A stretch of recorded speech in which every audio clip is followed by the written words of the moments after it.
Good morning, Mark. How are you doing? I'm doing great. How are you? Absolutely fantastic. It's always a pleasure to talk with you because you understand music. You have shared the story of music, and you're such a major part of the weave of storytelling when it comes to who these people really are. Oh, thank you so much. It's always a pleasure to talk to you as well. Well, I love the way that you got involved in this project. It was almost like through the back door because, I mean, it was like Joe Cocker, but you want to do a manuscript? Okay. And then out came the book.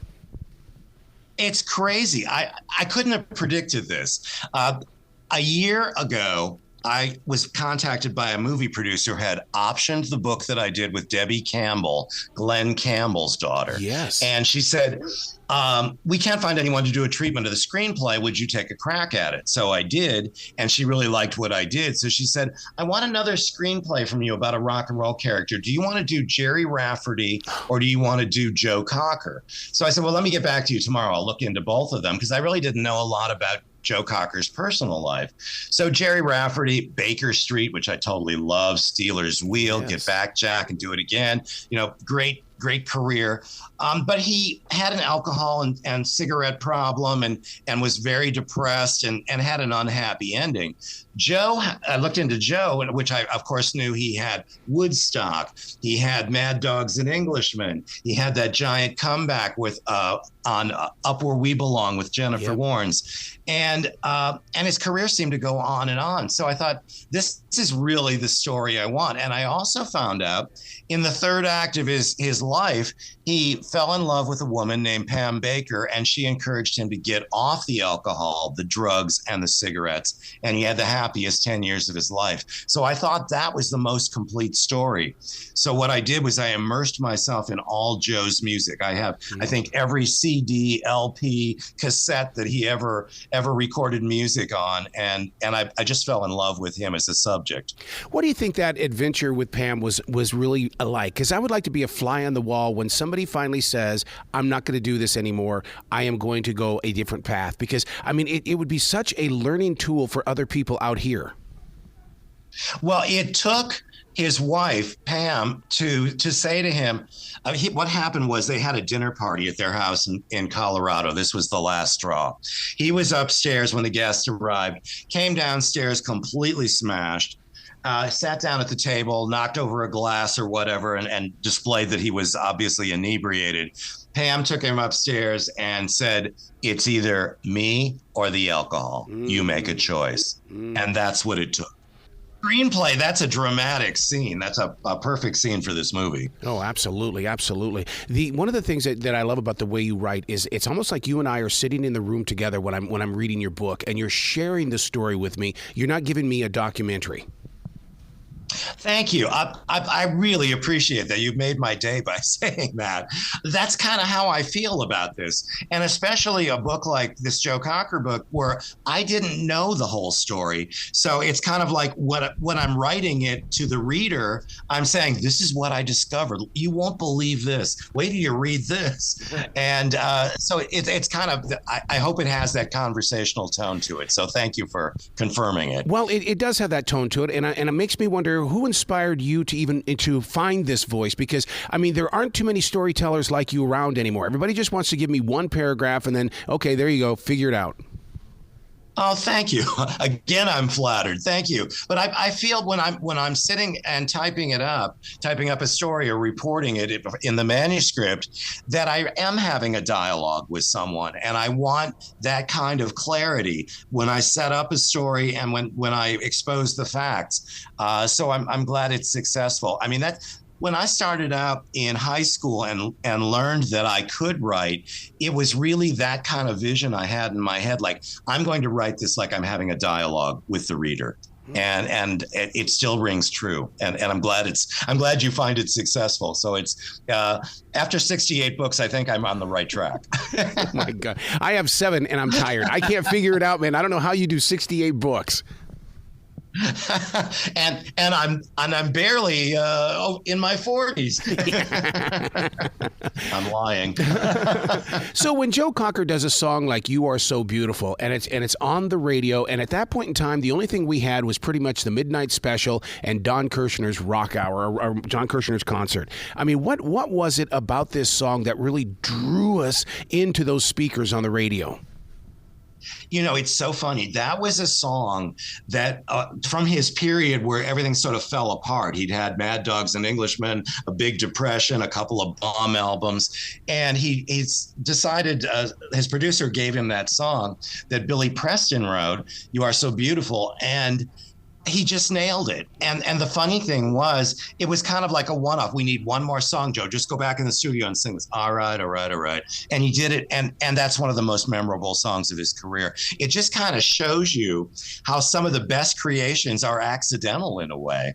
They just kind of come about in that particular form. Well, I always wanted the Beatles to step in and sing that song, only because Joe Cocker did with a little help from my friends. I just thought, boy, that would be a great swap. That would have been perfect. I think we need to get a hold of Paul McCartney and Ringo Starr and go, "You've got to do Joe Cocker's "You Are So Beautiful." I think we're onto something here. I'm with you on that. What did you personally learn from this journey? Because, I mean, you can't go into a story like this and not pick up something that's going to be like, oh, my God, I can't wait to share this. Well, the crazy thing about Joe that I discovered, and I had no idea about this. I mean, I knew he obviously drank because we saw him on stage with a glass at all times, and obviously did drugs because his eyes were spinning around half the time. But I didn't realize his drinking was to the point where he would get drunk before a show, get on stage drunk, start the show. Mid-show, he would regularly vomit behind the piano. A roadie would run off with what happened, and Joe would continue singing and continue drinking alcohol. I mean, it was just, who does that? And how did his liver survive? Right. That's crazy. I mean, I'm used to a lot of rock and roll excess, and I've done books with people who had drug problems, but this really took the cake. I don't know how he could have done that, because I mean I get a slight buzz and my whole creativity level is gone. It's like, oh man, I was doing fine before I did this. Exactly. And I studied theater, broadcasting, and journalism in college. I would never get on stage with even a sip of alcohol. I want to know exactly what's going on every second. Joe is obviously the opposite. I know we talk about it being an addiction, but I'm also a firm believer that we are addicted to not only excitement, but we're addicted to creativity. I mean, sometimes I wonder if alcohol is trying to silence those other addictions we've got. Well, you know, and people who drink and you know, like say have a blockage when they sit down to write a song or write a book or whatever. Well, maybe a couple drinks will help. Well, it convinces you that it is helping, but it really, I don't know if it is helping at all. So it is a depressant. But for Joe Cocker, somehow it worked, and all the cigarettes and all the liquor gave him that raspy voice, or made it even more raspy, I should say. So now, what was it about the Woodstock appearance that all of a sudden things began to change for Joe around the world? Well, he had the hit with a little help from my friends in England. He had a #1 hit, but no one really knew him in America. The song came out as a single. It didn't make it into the top 40, so he was kind of, bubbling under there. Then comes Woodstock, and he does this amazing performance, and he was unlike anyone else that anyone had seen in rock and roll. That crazy spastic choreography of his and that impassioned deliverance of his music, they were just blown away. And it really exploded. Then when the album of Woodstock and the documentary film of Woodstock came out, everybody knew Joe Cocker. And there was this huge demand for him. Then comes Mad Dogs and Englishmen, the tour, the album, the documentary, everything. And what does Joe Cocker do with it? he gets depressed about it. Oh, I didn't make that much money, but everyone wants me to go out on tour again. I'm just going to lay here on my parents' sofa and get drunk for 2 years. So he was his own worst enemy many times. And depression issues really, really bothered him. I've said recently, he's kind of like the Vincent van Gogh of the rock and roll world. Yeah. Vincent van Gogh, amazing paintings, amazing creativity, completely self-destructive. And Joe was completely self-destructive as well. How did he even get into the studio with Jennifer Warren? And in the way that, because Up Where We Belong was such a big, big song. And yet, and it's so perfectly performed. But to hear this story, it's like, how did he even make it in there? Isn't it crazy? He was on tour at the time. He was signed to Island Records, Chris Blackwell's label. And Chris had taken him into the studio to do the Sheffield Steel album, which was done down in Jamaica and has a real reggae feel to it and real rock and roll. So then he gets this offer to do this duet with Jennifer Warnes. And Chris Blackwell, who had the record company, said, this is a piece of garbage. I'm not putting this crap out.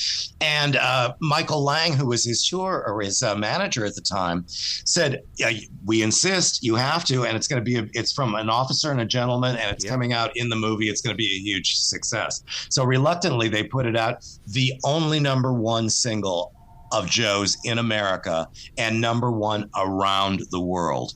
So it's amazing, the genesis of that. And you would think, Jennifer Warnes and Joe Cocker, I think people listened to it just because they couldn't believe that her sweet voice and his raspy, drunken voice were together and worked so well. Oh, I was a jock on the radio when that song first came out. And then I swear in my heart, that's the reason why VH1 even came out, because here was this song that people couldn't get enough of, and MTV had too much hair band rock and roll on it. They needed to have an outlet, and I always thought this was the song that helped them do that.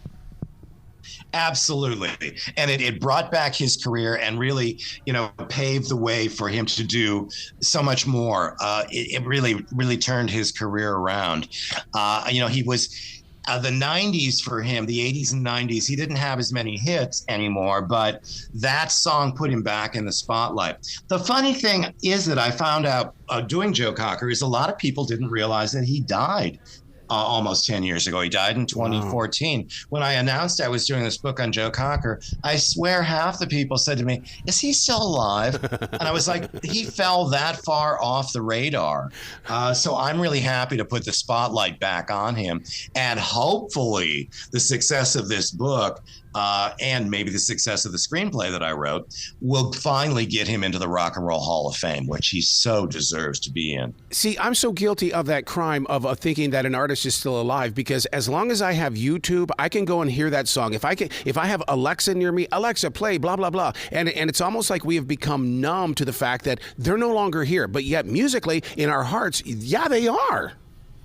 Exactly. And that's what's so wonderful about the music business, is that the artist's music remains with us even after they're gone, or after they lose their voice or their minds or whatever. And such great music. I mean, my first line of research is always to buy everything I can get my hands on that person has recorded. And through this research for Joe Cocker, I discovered such great music.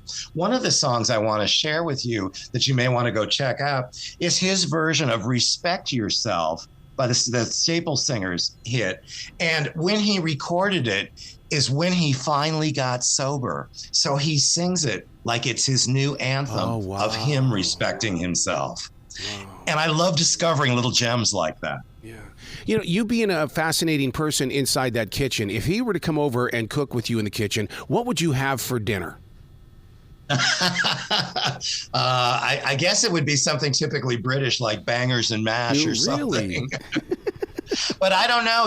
The most I did a cookbook a couple of years ago. I think that's what you were referring to. Yes, it is. Yeah, called Eat Like a Rock Star. I don't have a Joe Cocker recipe in there. But the big hit is from Tiffany. I think we're alone now. Tiffany, who's a doll, she gave me a Lebanese cinnamon chicken that is a hit of every dinner party I serve it at. But what would I do with Joe? I don't know. with all that vomiting and drinking. I don't know. Maybe we just do cocktails. Either that or just hot dogs and sauerkraut. Just something simple. Joe, there you go. Go eat, Joe. So now, do you think your storytelling is based on your roots in music? Because you're from Motown, and I just wish I could have been growing up in Motown, because I mean there was just so many different genres of sound and experiences coming from there that you would have to become a storyteller. Well, I'm so glad you said that, because I felt exactly that way. I was in love with Motown, and anyone who knows me knows that one of my best friends in my life was Mary Wilson of the Supremes, who was just a doll and such an inspiration to me. But I grew up as a teenager listening to Motown records and saying to myself, oh my God, 15 miles down Woodward Avenue, this is all coming out of there. Oh my God, this is from my hometown. We've got something in common. You like, when you start a book or a writing project, you like to sit down with a writing instrument. Do you have a favorite one? Because I've got some that have been with me for 25, 26 years. I love fountain pens. Yes. I love fountain pens. Fountain pens and sealing wax are two of my things that I love. So I appreciate things from every era. I'm not one of those people who's like, oh, well, people are downloading music now. I don't need my record collection. Don't even touch my record collection. It's mine and it's staying here. I appreciate things from the past, which is why when I research something like Joe Cocker, I'm like, oh my God, I had no idea he recorded this back in 1968. Yeah. I'd never heard this before, or whatever it is. So my books, when I sit down to write them, I feel like I'm sharing my discovery with the reader. Yeah. And well, even when in reading about you, I discovered new things, such as, what was it like to be in the days of the typewriter? Because, I mean, to me, you were doing the real cut and paste. You would cut that paper and paste that right over the next paragraph. Literally. I went with Mary Wilson on a tour of Japan and Korea in 1983. I was the road manager and stage manager, and I was working on our book proposal, and I took my manual typewriter to Japan with me. You're right. I mean, exactly. Clicking away in the hotel room. Oh my God. I would fall asleep listening to my mother type, and and to this day, I love the sound of a typewriter. Oh, I do too. I really do too. And I still have my 1910 Underwood typewriter that I learned to type on upstairs in my house. Wow. You also seem to be the type of person that would have like a laptop writing desk. Now, I have one that came from a U.S. Navy ship from the 1940s, and I cherish it because I believe that desk is doing the talking and not me. Do you have things like that? Oh, absolutely. I have favorite pens, favorite clipboards. I like to sit and write some of the things. I mean, some of it I pour out on the computer, but some of it I have to sit and I have to see it come out of the pen and rearrange the words the way I want them. I'm visual that way. I know the project right now is Joe Cocker, but you can't shut off your creative mind. Of all people, you cannot turn it off. So what are you doing that's beyond this? Well, I'm already planning the next couple books. And one of the things that I really want to do is I want to write a book about my adventures with Mary Wilson, because we had some crazy times. I mean, she was the type of friend, she would call me. This happened in 2008. She called me. I was in Michigan at the time at my parents', and she said, what are you doing in 2 weeks? I'm not sure. Is your passport up to date? Yeah. Okay, you're going to come with me to Monaco, and we're going to meet Prince Albert and do a concert for him. Wow. Okay, I can go. But that's I have that kind of sense of adventure. You wave a wonderful opportunity in front of me and I'll be there. And you know what? That might be the vibration that we all feel as readers in your book, is that we feel that energy, because I believe it moves through us right to the reader. Oh, thank you for saying that, because I feel like I am communicating with a single person when I'm writing my books. I'm having a dialogue with that person when I sit down. So I'm hoping that I'm successful at communicating my ideas that way. Thank you. Do you foresee them? And that's a radio question, in the way that when we step inside the studio, we envision the listener being there. And so therefore that helps us, create a conversation that's one-on-one. Do you also envision them? Oh, absolutely. And I envision that the reader has no idea what I'm talking about. So I explain it very, like I set Nice. up the situation, and I make sure that they know exactly, that the shirt he wore was yellow, that it's cold outside, all the facts before I get into the dialogue. So I try and explain things that way because in my head, like you said, I envision one particular reader and me explaining the story to them. Man, I got to tell you, you're such a master when it comes to marketing because I read about this book on Facebook long before we were even blessed with this conversation today. And I mean, you play that game so well, or whoever's doing it for you is making sure that you are so far out there that when the book does arrive, then we're all going, oh my God, I read about this book. My dear friend David Salador has been my publicist for years. And actually, he and I worked for the same publicity company, the Howard Bloom organization, back in the 70s. So I learned very early on the importance of publicity. It's one thing to have a product out there, but it's another thing for the public to know that it's out there. For it to reach the right people. So I have an appreciation of publicity. So thank you. I'm glad I'm doing it successfully. You are. You got to come back to this show anytime in the future, Mark. The door is always going to be open for you. Thank you. I'm so happy to hear that. And I will be back. You be brilliant today, okay, sir? Thank you so much. Have a wonderful day.